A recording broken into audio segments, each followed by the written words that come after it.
बिहार में पूरी तरह से तेजस्वी को उलझा दिया है पीके ने। तेजस्वी यादव इस समय केंद्र में है और पीके उनके गढ़ में घुस गए। दिखाता हूं मैं आपको बिहार में इस समय क्या चल रहा है।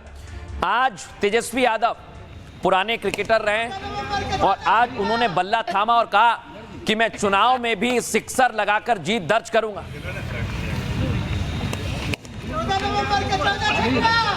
अब सवाल यही है, क्या तेजस्वी यादव क्रिकेट की पिच की तरह बिहार में कप्तान बनेंगे?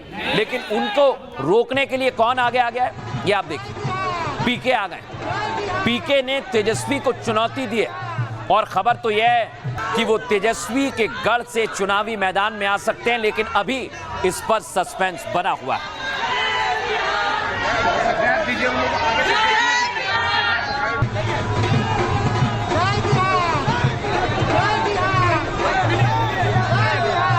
अब मैं आपको बताता हूं, राघोपुर में जहां पर पीके चुनौती दे रहे हैं, वहीं असद उद्दीन ओवैसी भी तैयार है। यानी तेजस्वी एक तरफ पीके से लड़े और दूसरी तरफ ओवैसी ने कह दिया है कि 100 सीटों पर लड़ेंगे, यानी खेल ओवैसी का बिगाड़ेंगे।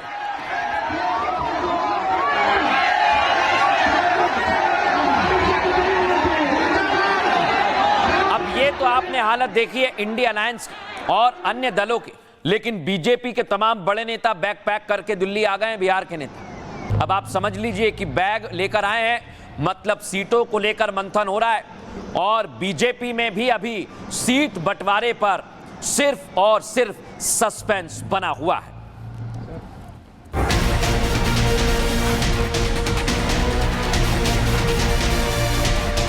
स्वराज वहां लड़ने आ रहा है तो तेजस्वी यादव दूसरी सीट खोज रहे हैं, जो राहुल गांधी का अमेठी में हुआ।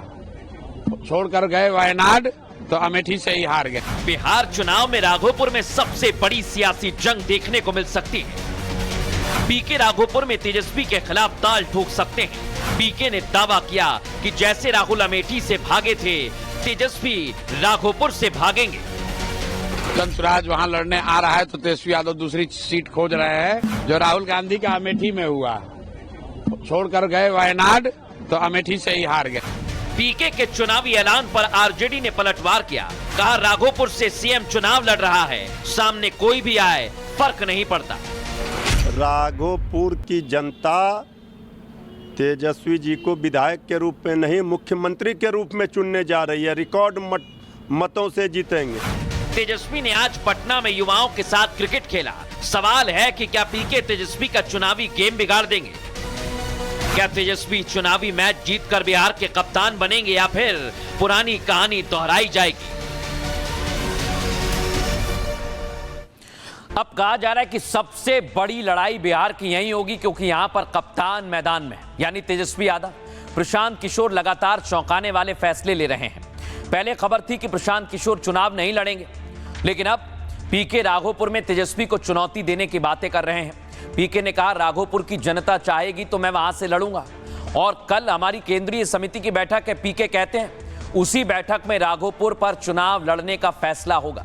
पीके ने तेजस्वी यादव को चुनौती दे दी और कहा अगर वो राघोपुर से चुनाव लड़ते हैं तो तेजस्वी को 2 सीटों से चुनाव लड़ना पड़ेगा। तेजस्वी का वही हश्र होगा जो राहुल गांधी का अमेठी में हुआ था। प्रशांत किशोर का इशारा 2019 के लोकसभा चुनाव की तरफ था, जब अमेठी सीट पर स्मृति ईरानी ने राहुल गांधी को हरा दिया था। राघोपुर सीट को लालू परिवार का गढ़ माना जाता है और लालू यहां से 2 बार विधायक रह चुके हैं। वहीं से राबड़ी देवी 3 बार विधायक चुनी गई हैं और अब तेजस्वी यादव 2015-2020 के बाद यहीं से मैदान में उतरेंगे। पीके की चुनौती के बाद राघोपुर की लड़ाई दिलचस्प होने वाली है और पूरे बिहार में इसकी चर्चा हो रही है। लेकिन जैसे ही पीके ने ऐलान किया, आरजेडी ने जवाब दिया। सुनिए जरा क्या कुछ कहा जा रहा है।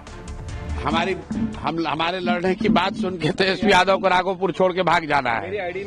2 जगह से तो उनको लड़ना ही पड़ेगा। खाली ये चर्चा चल रही है कि प्रशांत किशोर जनसुराज वहां लड़ने आ रहा है तो तेजस्वी यादव दूसरी सीट खोज रहे हैं। उनका भी हालत वही होगा जो राहुल गांधी का अमेठी में हुआ। छोड़कर गए वायनाड तो अमेठी से ही हार गए। अरे राघोपुर जाने के लिए सब लोग स्वतंत्र हैं, जाएं। राघोपुर की जनता तेजस्वी जी को विधायक के रूप में नहीं मुख्यमंत्री के रूप में चुनने जा रही है। रिकॉर्ड मतों से जीतेंगे। जो लोग इधर उधर सपना देख रहे हैं वो मुगालते में हैं। सबसे बड़ी बात यह कि एक तरफ पीके मैदान में आ गए तो दूसरी तरफ तेजस्वी की मुश्किल कौन बढ़ा रहा है? वो है असद उद्दीन ओवैसी। बिहार चुनाव को लेकर ओवैसी की पार्टी ने ऐलान कर दिया है, पार्टी इस बार करीब 100 सीटों पर चुनावी मैदान में आएगी। एआईएमआईएम के बिहार प्रदेश अध्यक्ष अख्तरुल ईमान ने कहा, हमारा लक्ष्य बिहार में तीसरा विकल्प तैयार करना है। एनडीए महागठबंधन दोनों को इस बार हमारी मौजूदगी का एहसास होगा।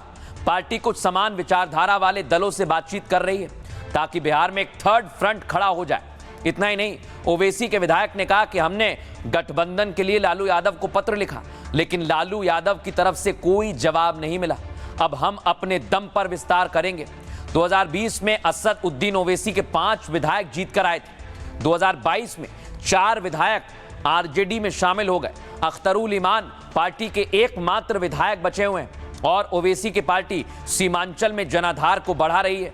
यहाँ 17% से ज्यादा मुस्लिमों की आबादी है और ओवैसी यहाँ ताबड़तोड़ रैलियां भी कर चुके हैं। ओवैसी सबसे ज्यादा आरजेडी को नुकसान पहुंचाएंगे। आरजेडी के एमवाई समीकरण का गणित ओवैसी बिगाड़ने की पूरी तैयारी में है। लेकिन दर्शकों, सिर्फ असद उद्दीन ओवैसी नहीं, पूरा खेल तेजस्वी का बिगाड़ने के लिए पीके भी हैं और उनके बड़े भाई तेज प्रताप यादव भी मैदान में आ गए हैं। लेकिन जैसे ही वो मैदान में आए, कैसे खेल बिगड़ रहा है, सुनिए जरा ओवैसी और तेज प्रताप क्या कह रहे हैं। खड़ा तो करना है कैंडिडेट को और चुनाव लड़ना है। कितने सीट लड़ेंगे इसका पूरा नंबर हमारे अध्यक्ष अख्तरुल ईमान साहब तय करेंगे अपनी टीम के साथ। मगर हम लोग तो हमारे लीडर ने, अख्तरुल ईमान साहब ने लेटर लिखा था लालू प्रसाद यादव साहब को, तेजस्वी को, 6 सीट दे दो हमको। आप 5 तो जीते थे पिछले मरतबा, तो उसके बावजूद भी अगर वो नहीं करे तो फिर चुनाव तो लड़ना है, लड़ेंगे। कि कौन बीजेपी को रोकना चाह रहा, कौन नहीं रोकना चाह रहा है, तो हम तो कर दिया। वो नहीं ले ना ले उससे तो फर्क नहीं पड़ेगा। वो लड़ेंगे, उनका लड़ना है। हमको अपनी पार्टी कैंडिडेट्स को कामयाब करना है। हर पार्टी इलेक्शन लड़ेगी। एआईएमआईएम के लोग भी मिले हैं आके सर, थर्ड फ्रंट भी बना तो सब मिल ही रहे हैं लोग आकर के। कब तक सर? अब आने वाले देखिए कितने सीटों पर सर उम्मीदवार उतार रहे हैं?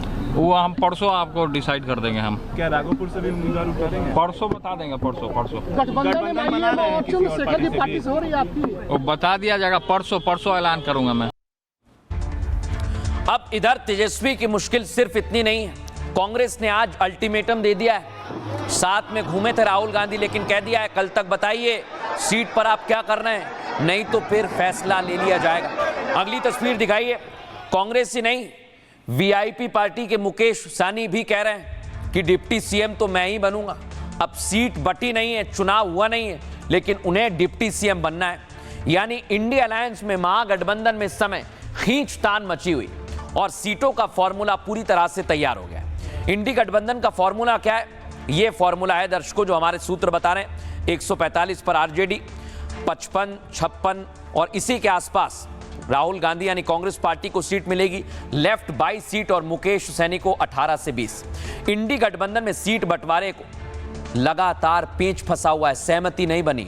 गठबंधन के अंदर 12 सीटों पर पेच फंसा है। खबर है मुकेश सैनी को 20 सीट ऑफर कर दी गई है, लेकिन साहनी 30 सीटों पर अड़ गए हैं और मुकेश साहनी डिप्टी सीएम का भी पद मांग रहे हैं। और अगर वो डिप्टी सीएम का पद मांगेंगे तो तेजस्वी का खेल बिगाड़ेंगे। सुनिए जरा क्या कुछ कहा जा रहा है। अब जो आरजेडी है वो टेक्निकल आरजेडी है। पहले जो आरजेडी थी वो मास आरजेडी थी। अब टेक्निकल चीज़ों में आप फंस जाइएगा तो लेट तो होगा भैया। 2+2 मैंने तो पहले भी कहा कि अपने सभी एलाइज को सम्मान दो। सीमांचल और कोसी में बोलोगे सीट इनको चाहिए, कैटो सीट ये जीते थे भैया। कांग्रेस के हक को, कांग्रेस के रेस्पेक्ट को राहुल गांधी के रहते कोई नहीं छीन सकता। कहीं कोई पेच महागठबंधन में नहीं फंसा है। महागठबंधन में सब ऑल इज वेल है। सीट बंटवारे का निर्णय अंतिम रूप से ले लिया गया है। बहुत जल्द इसकी घोषणा होने जा रही है। स्वाभाविक है कि सीटों को लेकर बातचीत होगी, थोड़ा समय लगेगा। हर पॉलिटिकल पार्टी क्लेम करती है कि ये सीट हमारे लिए उपयुक्त है या हमारा उम्मीदवार उपयुक्त है, तो समय तो लगेगा। सब इंटरनल सेटल है और आपको नंबर, कौन पार्टी कितने सीट लड़ रहे, कहाँ लड़ रहे हैं, सीएम कौन होंगे, डिप्टी सीएम कौन होंगे, वो आपको कल जानकारी हम लोग दे देंगे। समझौता हो गया है आरजेडी का या अभी बस बातें चल रही है, मेरे ख्याल से फिनिशिंग टच, अभी फिनिशिंग टच देने का काम आप लोगों चल के रहा है। साथ? बिल्कुल।